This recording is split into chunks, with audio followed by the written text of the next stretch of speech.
and welcome to EWTN Pro-Life Weekly, your weekly dose of the top pro-life news and issues from a Catholic perspective. I'm Szeltner in our Washington, D.C. studio. Here's what you can expect in this show. She won the most expensive House race in U.S. history. We sit down with Representative Karen Handel for an exclusive one-on-one on her pro-life views. A new bishop is named the chairman of the U.S. Bishops' Committee for Pro-Life Activities. Hear who it is and this. We're hoping that we can promote this sanctity of human life, just the view that most of the people across African cultures and countries have, that human life is indeed precious from the time of conception to natural death. Meet Uju, the woman speaking out on behalf of Africa's pro-life values.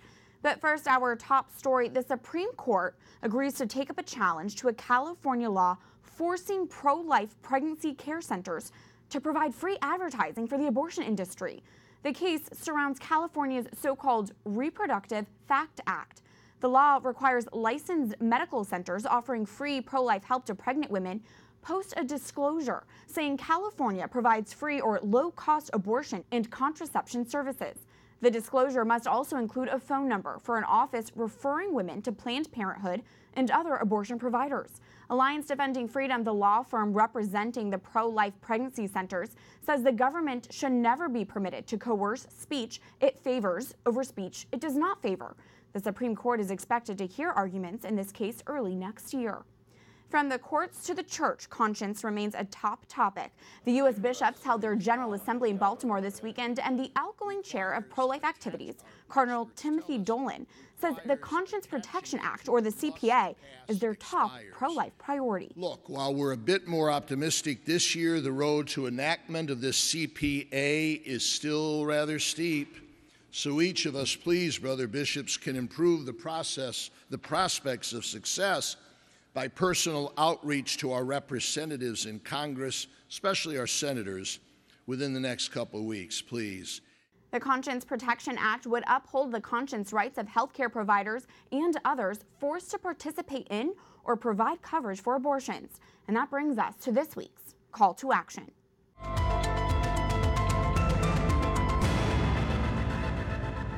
The Conscience Protection Act is the top pro-life priority for the U.S. bishops and the focus for pro-life leaders. Current U.S. federal law does not sufficiently protect the conscience rights of healthcare professionals and others. There have been instances where health professionals, against their religious beliefs, were forced to participate in abortions. Here is what you can do to help the Conscience Protection Act pass through Congress. Go to your computer or smartphone right now and type in prolifeweekly.com. At this website, you'll see a place to type in your first name, your last name, and your email address. After typing in that information, click Add My Name. When you do that, you are telling Senate Majority Leader Mitch McConnell to include the Conscience Protection Act and the upcoming appropriations bill. If it passes, it would ban the federal government and any state and local governments that receive federal funding from taking action against healthcare professionals who conscientiously object to performing, paying, or participating in any procedure they find morally objectionable. This is fundamental for allowing pro-lifers to live out our beliefs in good conscience. And President Trump has said he will sign this into law if it passes Congress. Do your part to promote this piece of legislation that our U.S. bishops are calling for, along with pro-life leaders. Tell Senate Majority Leader Mitch McConnell to include the Conscience Protection Act in the upcoming appropriations bill. Go to prolifeweekly.com. It's important pro-lifers work with their congressmen to advance life-protecting legislation. Our next guest says she has that agenda in mind. We go to Capitol Hill with a special sit-down interview with Representative Karen Handel. You may remember Handel won the hotly contested Georgia special election this past summer, defeating the Planned Parenthood-backed Democrat Jon Ossoff. The abortion giant reportedly spent over $700,000 in the race. And it wasn't Handel's first run-in with Planned Parenthood. She resigned from her position at Susan G. Komen Foundation as Senior Vice President of Public Policy after the organization reversed its decision to end grants to the abortion provider. Here is part one of our exclusive interview with Representative Karen Handel. Representative Karen Handel, thank you for your time today. Thrilled to be here. Thank you for having me. It's been a few months now since you won that closely fought Georgia special election, the most expensive House race ever. How has it been in Congress so far? It's been a whirlwind, but what an incredible privilege to be able to work on the legislation so far, the Pain-Capable Unborn Child Act, and then the great tax cut bill, which I'm also really excited about. In the race that you won, Planned Parenthood spent reportedly over $700,000 campaigning against you. They did not want you to win. What did you make of that? You know, I think for Planned Parenthood, having a strong, articulate, pro-life woman is about the worst that they would hope to have in this seat. So, but that's fine. They're welcome to their opinion, and I get to have mine, and the people of the 6th District definitely had theirs on June 20th in that runoff. What specific pro-life goals did you have in mind when coming into Congress? And now that you've been here for a few months, do you still think those are realistic? I think, you know, I've long said that, you know, it's not a bad thing for us to try to move the pro-life cause in an incremental way. And sometimes we can't get all the way there. And so while often there's much debate about whether we should have the 3 exceptions in a bill for life of the mother, rape, and incest, I come from the place that as a Catholic, if we can move the ball to save as many babies as we possibly can, that's a really important step. And as long as we keep moving closer to a full and complete pro-life culture here in the United States, that should be our paramount mission. And recently we did pass on the floor of the House the Pain-Capable Unborn Child Protection Act, which would ban most late-term abortions after 5 months. And I think most people would be surprised to learn that the United States is one of only 7 countries in the world that allows abortions after 5 months of a pregnancy. We stand on that list side by side with China and North Korea, 2 of the world's most prolific human rights violators. So I was very proud to be a part of the bill. My colleague, Representative Trent Franks from Arizona, was the sponsor. My other colleague, Martha Roby from Alabama, she helped to manage the bill from a rules standpoint. So that was a great victory for the pro-life cause. You have a business background. Does that impact the way you view advancing pro-life legislation like you were just discussing? Maybe, but I guess at the end of the day, I'm about being able to get results. And to me, if we have a pro-life bill that we can't rally enough people around to get enough votes to pass it, then we're going to end up doing nothing. And I would like to see us do as much as we possibly can and get that, and then move to the next thing. So here in the House, we passed that pain-capable bill. We had a hearing on the heartbeat bill, which is incredible. So let's get what we can get and then go to the next step. You are a Roman Catholic, as you mentioned. Does that impact the way you view issues of life? And is there a Catholic document on life or even a saint who you turn to when thinking about these issues? Oh gosh, that's a hard one.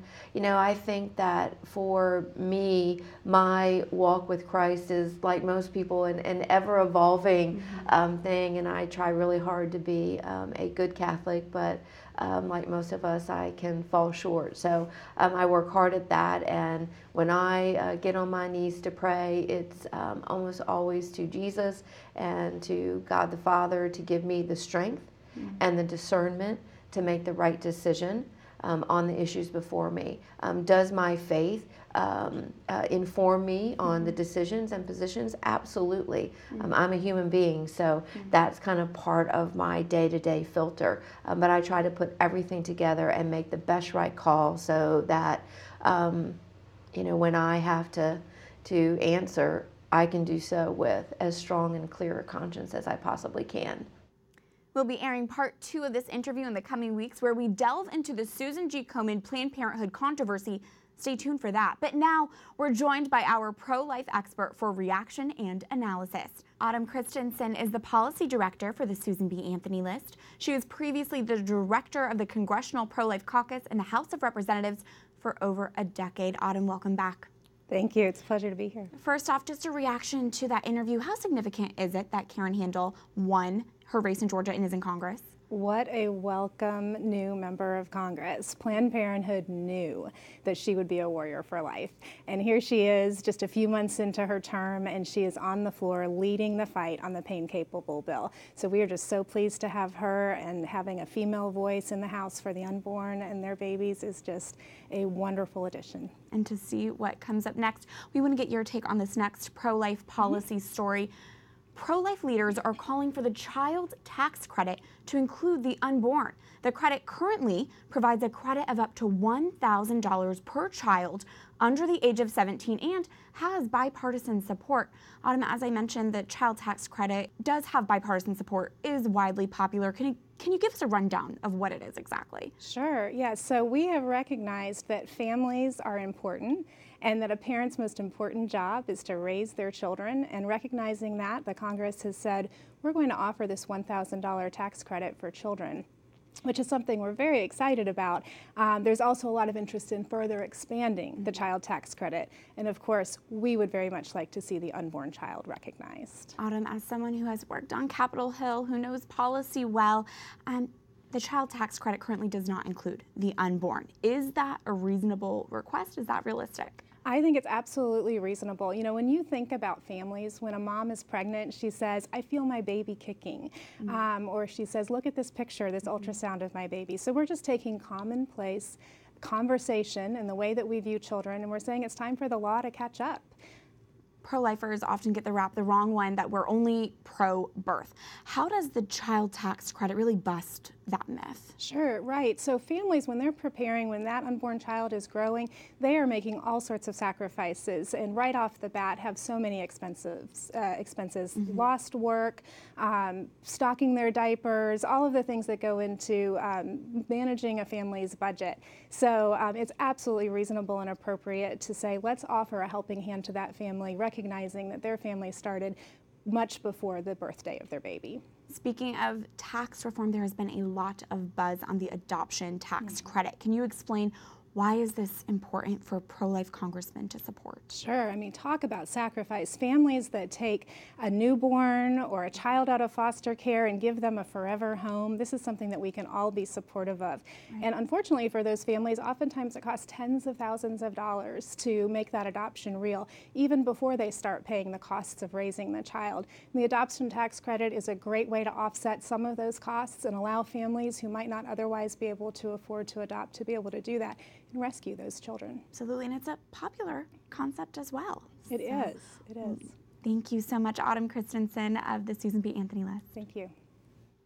In more pro-life national news, according to a report in The Hill, the FBI has asked the Senate for unredacted documents obtained from abortion providers. This signals the FBI agents may be investigating whether Planned Parenthood and other abortion providers illegally sold aborted baby body parts. The request was reportedly made to the Senate Judiciary Committee. Committee Chairman Senator Chuck Grassley referred Planned Parenthood and other abortion providers to the FBI for investigation after a probe into their fetal tissue transfer.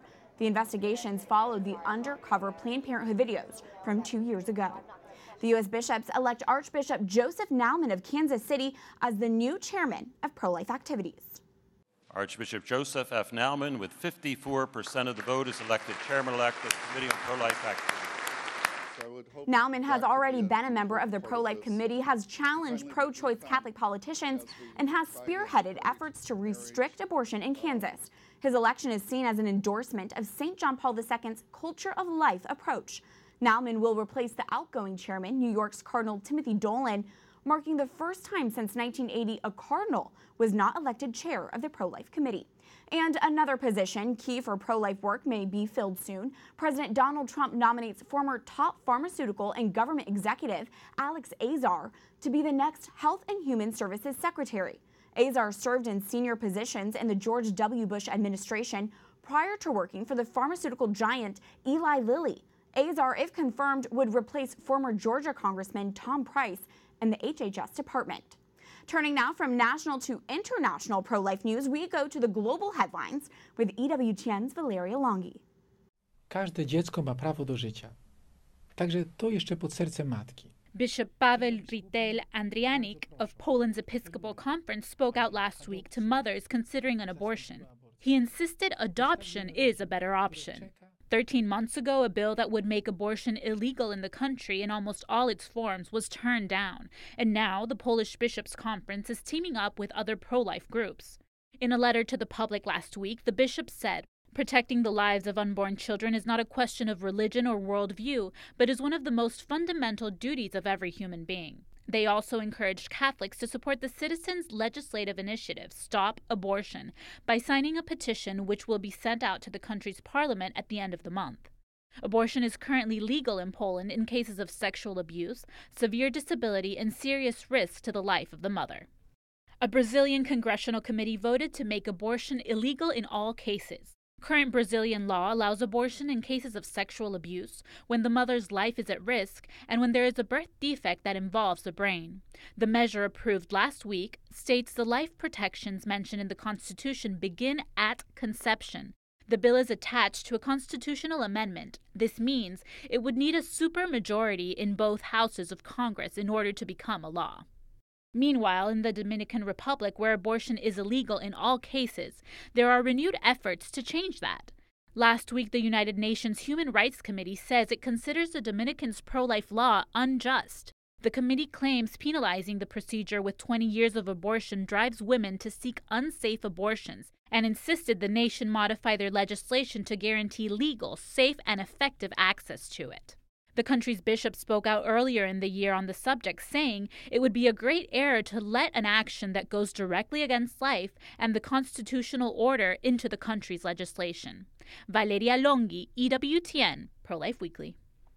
When we come back, what I know for sure that reduces poverty is something like education. meet the woman saying Africa doesn't want or need abortion and contraception tagged onto humanitarian aid. Stay tuned as EWTN Pro-Life Weekly continues after this break.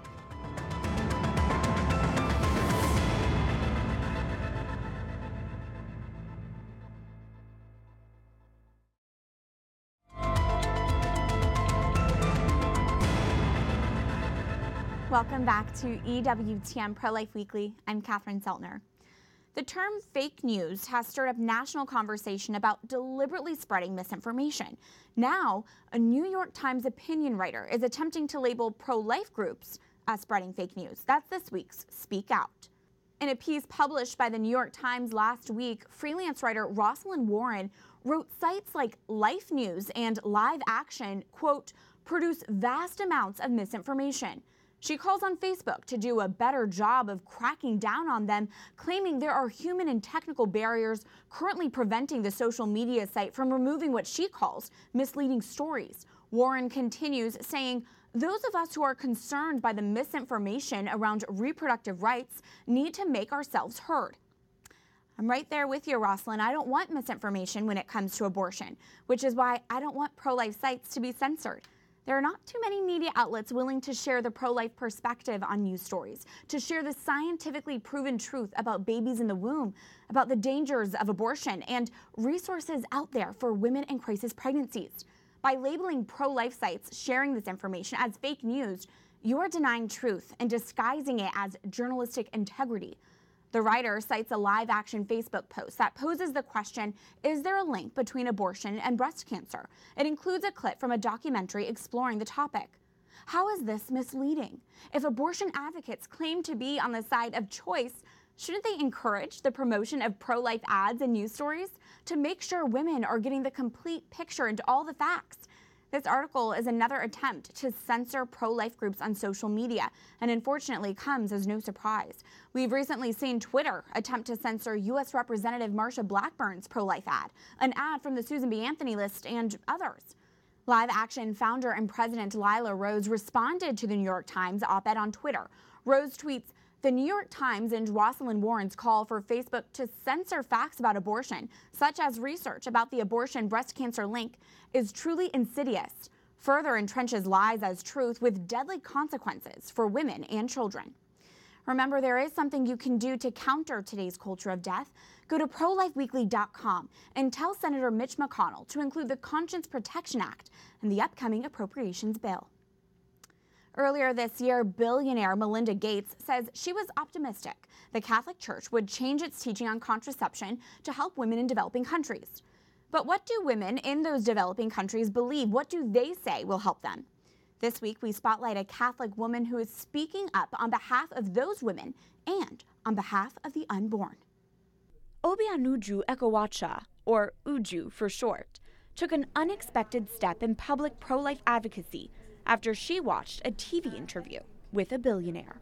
I saw Melinda Gates talking about her big project for Africa. She was going to raise $5 billion to try to get contraception to women who have unmet need, as they were calling it. I was shocked that somebody would try to raise that sort of money to get contraception for the African woman, not computers, not education, but contraception. So I was quite disturbed that day, and I sat down and I started writing something, and it ended up being the open letter to Melinda Gates that so many people got to read.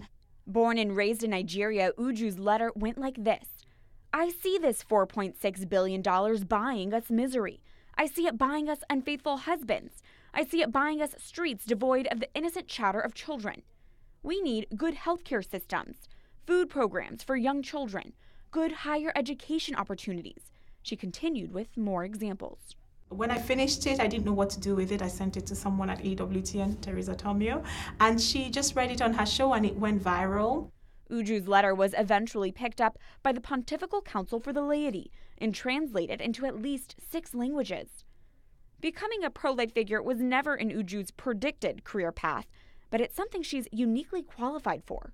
When you talk of something like embryology, I love to think about it. I love to, reflect on it because it's life. It's human life from the point of conception. Living in the United Kingdom since 2006, Uju now works as a biomedical scientist. Her love for the unborn is rooted in both her Catholic faith and scientific education. From a scientific point of view, I have a fascination for just the beauty of human lives. This Nigerian woman believes she has a responsibility to speak up on behalf of her home continent. I started to write more, I started to speak more, I started to read more because then I realized, there's all these things that I need to understand more, the different laws in different places. But I realized that there was a need for people who wanted to know about Africa. Since becoming a pro-life advocate, Uju has gained a large social media following, has spoken in 15 countries around the globe, and is a frequent TV commentator, with moments like this going viral. If they have access to contraception, if they can deal with birth control, if they can have a family planning program in place, then it deals with the issues of poverty as well. That is the Western solution. Why don't you listen to the people first? And this one, when she once again responded to Melinda Gates and her call to change the church's teaching on contraception. There is a problem where the Western world, or people within the Catholic Church in the Western world, continue to try to push the agenda or their viewpoint on a church that is supposed to be universal. Uju hits on a topic Pope Francis frequently condemns: ideological colonization. When the Western world pushes their social and sexual agenda through economic pressure. She sees it frequently with humanitarian aid coming to Africa. They are coming with their own view of human life, their own view of human family, of human sexuality. And as they are giving us this aid, this humanitarian aid, they are tagging onto it what they call the so-called sexual and reproductive health and rights. So I always say concerning someone like Melinda Gates, who is promoting abortion, contraception, I'd say we need computers, not contraception. In response to the mounting pressures facing African nations, Uju founded Culture of Life Africa to preserve the continent's pro-life values. I felt I was on a bridge because I was born and raised in Africa, but I was, I had lived for many years in the West as well, so I felt I had this unique perspective. The world is in need of strong pro-life voices, and Uju has discovered the unique way God equipped her.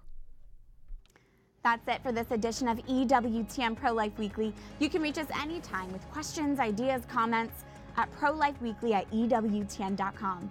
I look forward to hearing from you and to seeing you here again next week. Remember, life is a gift. Your life is a gift. God bless.